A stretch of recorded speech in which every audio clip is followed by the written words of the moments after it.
നിങ്ങൾ ഈ പാട്ടുകളെ സമരമാണ് ഖുർആനിലെ അവസാന ഭാഗമെങ്കിൽ അത് കാണാൻ വേണ്ടി ഡൽഹി വരെ പോകുന്നതുകൊണ്ട് നിങ്ങൾ ഈ കേരളത്തിലേക്ക് നിലനിന്ന പാട്ടുകളെ കൊണ്ട് ഞങ്ങൾ സമരം ജയിച്ചുതരാം. രാഹുൽ ഗാന്ധിയുടെ മുഖത്ത് ചവിട്ടിയെന്നു. പക്ഷേ ആ മുഖത്തൊരു കുഴപ്പവും നമ്മൾ കണ്ടിട്ടില്ല. സത്യത്തിൽ ചെയ്ത പ്രവൃത്തി ഓർക്കുകയാണെങ്കിൽ ചവിട്ട് കിട്ടേണ്ടതാണ്. ചവിട്ടാഞ്ഞത് ആ പോലീസ് ഉദ്യോഗസ്ഥന്മാരുടെ മര്യാദയാണ്. ഇപ്പോ നാട്ടിലെ എല്ലാ ആളുകളും സമരത്തിന് ഐക്യദാർഢ്യം പ്രകടിപ്പിച്ച് മുമ്പോട്ട് വരികയാണ്. നിങ്ങളെല്ലാവരും അവസാന നിമിഷം വരെ ഐക്യദാർഢ്യം പ്രകടിപ്പിക്കണം. ഈ സമരത്തിന് പുറകിലുള്ള ആളുകൾ ആരൊക്കെയാണ് എന്ന് ബോധ്യം വരുമ്പോ അവസാന നിമിഷം വരെ ഉണ്ടാകണം. വയനാട്ടിൽ നിന്ന് പോയിട്ടുള്ള ഒരാൾ പറഞ്ഞത്, അദ്ദേഹം സമരത്തിന് പോയത് ഖുർആനിൽ പറഞ്ഞിട്ടുണ്ട് പോലും അവസാന കാലത്ത് പാട്ടുകളുടെ സമരമാണ് ഉണ്ടാവുക എന്ന്. അത് കാണാൻ വേണ്ടി പോയതാണ്. അങ്ങനെ കാണാൻ വേണ്ടി പോയ കുറെ ആളുകൾ അവിടെയുണ്ട്. നിങ്ങൾ ഈ പാട്ടുകളെ സമരമാണ് ഖുർആനിലെ അവസാന ഭാഗമെങ്കിൽ അത് കാണാൻ വേണ്ടി ഡൽഹി വരെ പോകുന്നതുകൊണ്ട് നിങ്ങൾ ഈ കേരളത്തിലേക്ക് നിലനിന്ന പാട്ടുകളെ കൊണ്ട് ഞങ്ങൾ സമരം ജയിച്ചുതരാം. അങ്ങനെ കാണാൻ ആഗ്രഹമുണ്ടെങ്കിൽ ഞാൻ സൂചിപ്പിച്ചത്, ഒരു സമരമുഖത്ത് എങ്ങനെയാണ് കലാപകാരികൾ വരുന്നത്, ഒരു സമരമുഖത്ത് എങ്ങനെയാണ് അരാജകത്വവാദികൾ വരുന്നത്, ഒരു സമരമുഖത്ത് എങ്ങനെയാണ് രാജ്യദ്രോഹ ശക്തികൾ വരുന്നത്, അവിടെയാണ് ചോദ്യം. മാത്രമല്ല, ഞാൻ കേരളത്തിലെ സാംസ്കാരിക പ്രവർത്തകന്മാരോടും സിനിമാ പ്രവർത്തകന്മാരും അവരൊക്കെയാണല്ലോ ഇപ്പൊ വലിയ പിന്തുണയോടുകൂടി സമരത്തിന് പിന്തുണ നൽകുന്നത്. ലളിതമായി ഞങ്ങൾ ചോദിക്കുന്നത്, എന്താണ് സമരത്തിന്റെ ആവശ്യം? നിങ്ങൾ സമരത്തോട് ജനാധിപത്യപരമായിട്ട് പെരുമാറണം, സമരത്തെ കേൾക്കണം എന്നാണ് പറഞ്ഞത്. ശരി, സമരത്തെ കേൾക്കുന്നു. എന്താണ് സമരം ചെയ്യുന്നവരുടെ ആവശ്യം? സമരം ചെയ്യുന്നവരുടെ ആവശ്യം ഈ രാജ്യത്ത് പരീക്ഷ നടത്തിപ്പിൽ കൃത്രിമമുണ്ടാകാൻ വേണ്ടി പാടില്ല. പരീക്ഷ നടത്തിപ്പിൽ ഉണ്ടായിട്ടുള്ള എല്ലാ അപാകതകളും പരിഹരിക്കപ്പെടണം. അത് പരിഹരിക്കാൻ ആവശ്യമായിട്ടുള്ള സംവിധാനമാണല്ലോ കേന്ദ്ര ഗവൺമെന്റ് ആലോചിക്കുന്നത്.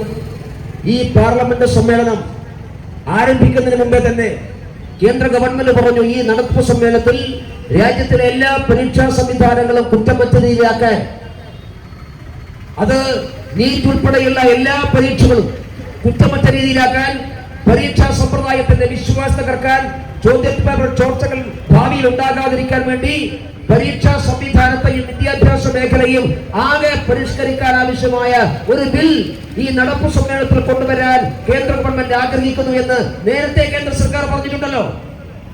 നിങ്ങൾക്ക് അതുവരെ കാത്തിരിക്കാമായിരുന്നില്ലേ? എന്തേ കാത്തിരിക്കാൻ തയ്യാറാകാത്തത്? മിനിമം കോൺഗ്രസുകാർക്ക് കാത്തിരിക്കാമായിരുന്നില്ലേ?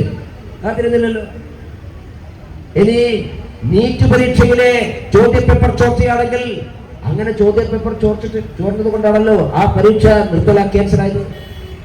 വേറെ പരീക്ഷ നടത്തിയല്ലോ. ആ പരീക്ഷ നടത്തിയ ആളുകൾ പാസ്സായി, അവരെല്ലാവരും കൗൺസിലിംഗ് കഴിഞ്ഞ് ഇപ്പോൾ പ്രവേശനം നടത്തിക്കൊണ്ടിരിക്കുക. നീറ്റ് പരീക്ഷ എഴുതി പാസ്സായിട്ടുള്ളവർക്ക് പരാതിയുണ്ടോ? നീറ്റ് പരീക്ഷ ഏർപ്പെട്ട വിദ്യാർത്ഥികൾക്കും രക്ഷിതാക്കന്മാർക്കും പരാതിയുണ്ടോ? ആ പരാതി ഉണ്ടെങ്കിൽ പരിഹരിക്കാം. പക്ഷെ നീറ്റ് എന്താണെന്ന് പോലും അറിയാത്ത, 4ാം ക്ലാസ്സിന്റെ വിദ്യാഭ്യാസം പോലും അറിയാത്ത സാമൂഹ്യ വിരുദ്ധർ വിദ്യാർത്ഥികളുടെ പേര് പറഞ്ഞ് അഴിഞ്ഞാടിയാൽ അവരെ വിദ്യാർത്ഥികളായിട്ട് കണക്കാക്കാൻ ഈ രാജ്യം ഭരിക്കുന്ന ഭരണകൂടത്തിന് സാധിക്കുകയില്ല എന്ന ഓർമ്മപ്പെടുത്തലാണ് കഴിഞ്ഞ കുറേ ദിവസങ്ങളായി രാജ്യ തലസ്ഥാനത്തുള്ളത്. മാത്രമല്ല, അതിൽ രാജ്യത്തിന്റെ പ്രതിപക്ഷ നേതാവിന്റെ ഏർപ്പാട് നോക്കൂ നിങ്ങൾ. രാഹുൽ ഗാന്ധി ഉത്തരവാദപ്പെട്ട രാഷ്ട്രീയ നേതാവല്ലേ? രാജ്യത്തിന്റെ പ്രതിപക്ഷ പാർട്ടിക്ക് നേതൃത്വം കൊടുക്കുന്ന വ്യക്തിയല്ലേ? ആ പ്രതിപക്ഷ നേതാവിന് മിനിമം ചില മര്യാദകൾ വേണ്ടേ? രാജ്യത്തിലെ പ്രധാനമന്ത്രിയുടെ ഓഫീസിന് സമീപത്തേക്ക് സമരം നടത്താൻ പാടില്ല എന്ന് രാഹുൽ ഗാന്ധിക്ക് അറിയില്ലേ? ഇത് മോഡി ഗവൺമെന്റ് ഉണ്ടാക്കിയ നിയമമാണോ? ഈ രാജ്യം ഏത് ഗവൺമെന്റ് ഭരിച്ചാലും, ആര് പ്രധാനമന്ത്രിയായാലും, പ്രധാനമന്ത്രിയുടെ ഓഫീസ് പരിസരം സംഘർഷവേദിയാകാൻ പാടില്ല, സമരവേദിയാകാൻ പാടില്ല. ഈ രാജ്യത്ത് അലിഖിതമായ നിയമമുള്ളതാണ്. ഏറ്റവും സുരക്ഷയുള്ള പ്രദേശങ്ങളൊന്നാണ് പാർലമെന്റ്, പ്രധാനമന്ത്രി ഓഫീസ്, രാഷ്ട്രപതി ഭവൻ, സുപ്രീം കോടതി. ഇതെല്ലാം ഈ രാജ്യത്ത് ഹൈ സെക്യൂരിറ്റി ഉള്ള പ്രദേശങ്ങളാണ്. ആ സ്ഥലത്ത് ഏതെങ്കിലും കാലഘട്ടത്തിൽ, ഞാൻ ചോദിക്കട്ടെ, 10 വർഷക്കാലം മൻമോഹൻ സിംഗ് പ്രധാനമന്ത്രിയായിരുന്നല്ലോ. ആ 10 വർഷക്കാലം മൻമോഹൻ സിംഗ് പ്രധാനമന്ത്രിയായപ്പോ ഈ രാജ്യത്ത് എത്ര രാഷ്ട്രീയ സംഭവങ്ങളുണ്ടായിട്ടുണ്ട്. സ്പെക്ട്രം ഉൾപ്പെടെയുള്ള രാജ്യം കണ്ടിട്ടുള്ള ഏറ്റവും ഭീകരമായ അഴിമതി നടന്ന കാലഘട്ടമായിരുന്നത്. ഈ രാജ്യത്തിന് അങ്ങോളം ഇങ്ങോളം വലിയ പ്രക്ഷോഭം ഉണ്ടായില്ലേ? BJP എപ്പോഴെങ്കിലും പ്രധാനമന്ത്രിയുടെ മൻമോഹൻ സിംഗിന്റെ ഓഫീസിന്റെ മുമ്പത്ത് പോയി ഈ നാടകം കാണിച്ചോ? ഞങ്ങൾ മൻമോഹൻ സിംഗിന്റെ ഓഫീസിന് മുമ്പിൽ പോയി പ്രതിഷേധിക്കാൻ തയ്യാറായോ? ഞങ്ങൾ നടത്തിയിട്ടില്ലല്ലോ. മൻമോഹൻ സിംഗിന് മുമ്പ് ഈ രാജ്യത്ത് എത്ര കോൺഗ്രസ് പ്രധാനമന്ത്രിമാരുണ്ടായിട്ടുണ്ട്. ഞങ്ങൾ അങ്ങോട്ട് പോയിട്ടുണ്ട്. രാഹുൽ ഗാന്ധി മനസ്സിലാക്കേണ്ടത് ഇതൊരു മര്യാദയാണ്. ആ മര്യാദ എന്ന് പറയുന്നത് പ്രധാനമന്ത്രിയുടെ ഓഫീസിന്റെ അടുത്ത് സമരം നടത്താൻ പാടില്ല.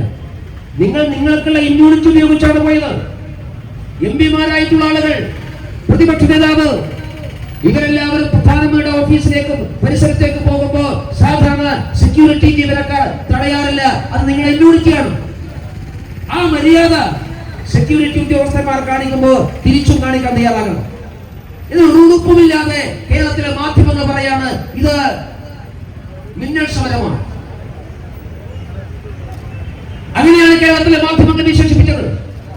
ഞാൻ ഇതിന് ഉത്തരവാദിത്തപ്പെട്ട രാഷ്ട്രീയ നേതാവ്, ഒരു പാർട്ടി, ഈ രാജ്യം 54 കൊല്ലക്കാലം ഭരിച്ച പാർട്ടി, ആ പാർട്ടി അവരുടെ നേതാക്കന്മാർ നിയമവിരുദ്ധമായ ഒരു പ്രവർത്തനം നടക്കുമ്പോൾ രാജ്യത്തിലെ മര്യാദകളെയും നിയമ സംവിധാനത്തെയും വെല്ലുവിളിച്ചുകൊണ്ട് രാജ്യത്തോട് യുദ്ധം പ്രഖ്യാപിക്കുമ്പോൾ അതിനെ സർജിക്കൽ സ്ട്രൈക്ക് എന്നാണോ പറയുന്നത്? എന്തടിസ്ഥാനത്തിലാണ് അതിനെ സർജിക്കൽ സ്ട്രൈക്ക് എന്ന് വിശേഷിപ്പിക്കാൻ കേരളത്തിലെ മാധ്യമങ്ങൾ തയ്യാറായത്? അത് സർജിക്കൽ സ്ട്രൈക്കാണ്, അതോ രാജ്യത്തെ അസ്ഥിരപ്പെടുത്തലാണ്? പ്രധാനമന്ത്രിയുടെ ഓഫീസിലേക്ക് രാഹുൽ ഗാന്ധിയെ വലിച്ചിഴച്ചു. എന്തെല്ലാം നാടകങ്ങളാണ്! കേരളത്തിലെ ഒരു പ്രധാനപ്പെട്ട ചാനലിൽ ഞാൻ പറയുന്നത് കേട്ടു, രാഹുൽ ഗാന്ധിയുടെ മുഖത്ത് ചവിട്ടിയെന്ന്. പക്ഷേ ആ മുഖത്തൊരു കുഴപ്പവും നമ്മൾ കണ്ടിട്ടില്ല. സത്യത്തിൽ ചെയ്ത പ്രവൃത്തി ഓർക്കുകയാണെങ്കിൽ ചവിട്ട് കിട്ടേണ്ടതാണ്. ചവിട്ടാഞ്ഞത് ആ പോലീസ് ഉദ്യോഗസ്ഥന്മാരുടെ മര്യാദയാണ്. ഒരു രാജ്യത്തിന്റെ പ്രധാനമന്ത്രിയുടെ ഓഫീസിന് മുമ്പിൽ പോയി ഈ വൃത്തികെട്ട നാടകം കാണിച്ചിട്ട് അവർ ഇപ്പോഴും രാഷ്ട്രീയ പ്രവർത്തനം നടത്തുന്നുവെങ്കിൽ ഇന്ത്യൻ ജനാധിപത്യത്തിന്റെ ഏറ്റവും വലിയ ഔദാര്യമാണ്. കോൺഗ്രസ് നേതാക്കന്മാർ ഇത് സ്വീകരിച്ച് അവർക്ക് ലഭിക്കുന്നത്, ഇപ്പോഴും സമരം നടത്താൻ അവർക്ക് സാധിക്കുന്നത് ഈ രാജ്യത്തിന്റെ ജനാധിപത്യത്തിന്റെ ഔദാര്യം കൊണ്ടാണ്. നിയമവിരുദ്ധ പ്രവർത്തനം നടത്താൻ പാടില്ല, നിയമം ലംഘിക്കാൻ പാടില്ല. നിയമലംഘനം നിങ്ങൾ വോട്ട് നടത്തിക്കോ. പക്ഷെ ഞാൻ സൂചിപ്പിച്ചത് ഒരു രാജ്യത്തിന്റെ സംവിധാനം. നിങ്ങൾക്ക് നരേന്ദ്രമോദിയോടുള്ള വിരോധം തീർക്കാൻ മറ്റു പല വഴികൾ നിങ്ങൾക്കുണ്ട്. ഒരു രാജ്യത്തിന്റെ വ്യവസ്ഥാപിതമായ സംവിധാനം തകർക്കരുത്, ഒരു രാജ്യത്തിന്റെ നിയമ സംവിധാനം തകർക്കരുത്, രാജ്യത്തിനെ അസ്ഥിരപ്പെടുത്തരുത്. അങ്ങനെ അസ്ഥിരപ്പെടുത്തിയാൽ നിങ്ങൾക്ക് എന്ത് നേട്ടമാണുള്ളത്? അതുകൊണ്ടാണ് ഈ സമരത്തിന് ആദ്യ കാലഘട്ടത്തിൽ നേതൃത്വം നൽകിയിട്ടുള്ള ആളുകൾക്ക് തന്നെ തള്ളിപ്പറയേണ്ടി വന്നിട്ടുള്ളത് സമരം കോൺഗ്രസ് രാഷ്ട്രീയവൽക്കരിക്കുന്നു എന്നുള്ളതുകൊണ്ട്. ഞാൻ ചോദിക്കട്ടെ, പരീക്ഷാ ചോദ്യപേപ്പർ ചോർന്നാൽ വിദ്യാഭ്യാസ മന്ത്രിമാർ രാജിവെക്കണം എന്നുള്ളത് കോൺഗ്രസിന്റെ ഔദ്യോഗിക നിലപാടാണോ? ആണെന്ന് പറയണം.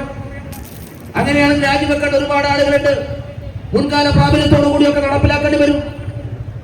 ഈ രാജ്യത്ത് ആദ്യമായിട്ടല്ലല്ലോ പരീക്ഷാ പേപ്പർ ചോരുന്നത്.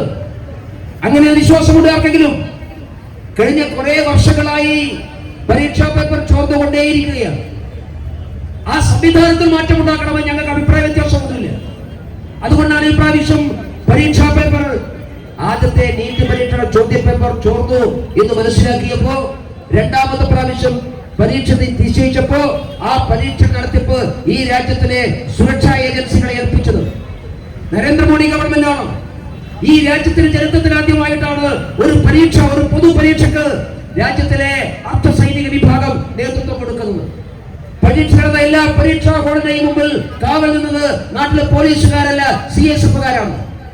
ക്വസ്റ്റ്യൻ പേപ്പർ അതായത് കേന്ദ്രത്തിലേക്ക് എത്തിച്ചത് കേന്ദ്ര സർക്കാരിന്റെ പ്രതിരോധ വകുപ്പിന്റെ കീഴിലുള്ള എയർഫോഴ്സിന്റെ വിമാനത്തിലാണ്. ഒരു സ്വകാര്യ വിമാന കമ്പനിക്കാർക്ക് കൊടുത്തില്ല. രാജ്യത്തിലെ സുരക്ഷാ സൈനികരുടെ നേതൃത്വത്തിൽ രണ്ടാമത്തെ പരീക്ഷ ഈ ഗവൺമെന്റ് നടത്തി. അങ്ങനെയല്ല ഒരു ഗവൺമെന്റ് ചെയ്യേണ്ടത്. ഒരു തെറ്റിൽ പിടിക്കപ്പെട്ടാൽ, ഒരു പിഴവ് ചൂണ്ടിക്കാണിച്ചാൽ ലക്ഷക്കണക്കിന് വിദ്യാർത്ഥികളുടെ ഭാവിയെ ബാധിക്കുന്ന പ്രശ്നമായതുകൊണ്ടാണ് ഈ രാജ്യത്തിന്റെ ചരിത്രത്തിലാദ്യമായി ഒരു പരീക്ഷ സുരക്ഷാ ഏജൻസികളുടെ നിയന്ത്രണത്തിൽ നടത്താൻ കേന്ദ്ര ഗവൺമെന്റ് തയ്യാറായി. ആവശ്യമായിട്ടുള്ള അന്വേഷണം നടത്തി. ഞാൻ ചോദിക്കട്ടെ, ഏത് ചോദ്യ പേപ്പർ ലീക്കേജാണ് CBI അന്വേഷിക്കാൻ ഉത്തരവിട്ടിട്ടുള്ളത്? 7ാമത്തെ ദിവസം ഈ വാർത്ത പുറത്തു വന്ന് 7ാമത്തെ ദിവസം CBI അന്വേഷണത്തിൽ ഉത്തരവിട്ടില്ലേ? ഏത് ഗവൺമെന്റാണ് ഉത്തരവിട്ടിട്ടുള്ളത്? ഈ സംസ്ഥാന രാജ്യത്ത് പല സംസ്ഥാനങ്ങളിലും ചോദ്യ പേപ്പർ ചോദിച്ചിട്ടുണ്ടല്ലോ. 2004 മുതൽ 2014 വരെ 300-ലേറെ പ്രാവശ്യമാണ് ഈ രാജ്യത്തിലെ വിവിധ പരീക്ഷകൾ ചോദ്യപേപ്പർ ചോർന്നിട്ടുള്ളത്. UPA ഗവൺമെന്റിലെ ഏതെങ്കിലും ഒരു കേസ് നിങ്ങൾ CBI ഏൽപ്പിച്ചോ? ഇല്ലല്ലോ. അതുകൊണ്ടാണ് ഞാൻ പറഞ്ഞത്, ഒരു വീഴ്ചയുണ്ടാകുമ്പോൾ പാകപ്പെടുമ്പോൾ പരിഹരിക്കുക എന്നുള്ളതാണ് ഗവൺമെന്റ് ജോലി.